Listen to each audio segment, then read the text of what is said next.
अपने जीवन में हर इंसान अपने काम पर ध्यान केंद्रित करना चाहता है, अपने लक्ष्य पर ध्यान केंद्रित करना चाहता है, लेकिन ज्यादातर लोग इस चीज में फेल हो जाते हैं। ऐसा क्यों होता है? क्योंकि बचपन में जब हमें माँ बाप या फिर टीचर कहते हैं कि बेटा ध्यान से पढ़ना, तो हम ध्यान से पढ़ने लगते हैं, लेकिन वही माँ बाप और वही टीचर कभी हमें ये भी कहते हैं कि तुम्हारा ध्यान कहाँ है।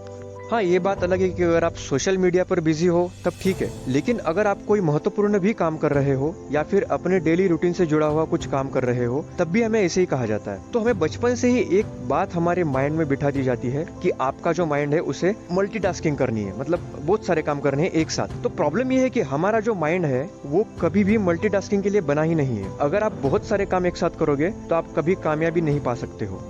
अब सवाल ये है कि इससे बचे कैसे? बचने का तरीका बिल्कुल सिंपल है, लेकिन ये प्रोसेस है। उस प्रोसेस में आपको ध्यान रखना है कि जब आप वॉकिंग कर रहे हो तो सिर्फ वॉकिंग पर फोकस करो, जब आप ब्रश कर रहे हो तो सिर्फ ब्रश पर फोकस करो, ब्रश करने पर, और जब आप खाना खा रहे हो तो सिर्फ खाने पर फोकस करो। सुनने में ये बहुत छोटी चीज लगती है, बट अगर हम छोटी छोटी चीज से अगर प्रोसेस शुरू करेंगे तो हमारे माइंड को उस चीज की आदत हो जाएगी फोकस्ड रहने की, और उसके बाद हमारे लिए इस प्रॉब्लम को टैकल करना आसान हो जाएगा।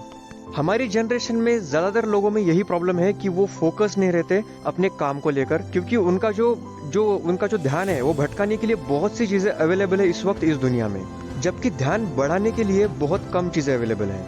जैसा कि पहले भी कहा है कि हमारा माइंड जो है वो मल्टीटास्किंग के लिए नहीं बना है, लेकिन ये सिर्फ मेल्स के लिए है। फीमेल का माइंड ये सब समझ लेता है, कर लेता है, लेकिन जब मेल्स की बात आती है तो उसमें हमारा जो माइंड है वो मल्टीटास्किंग के लिए नहीं बना है। बहुत से लोग ऐसे हैं जो अपने माइंड के बारे में जानते ही नहीं है और उन्हें लगता है कि जो वो कर रहे हैं वो सही है।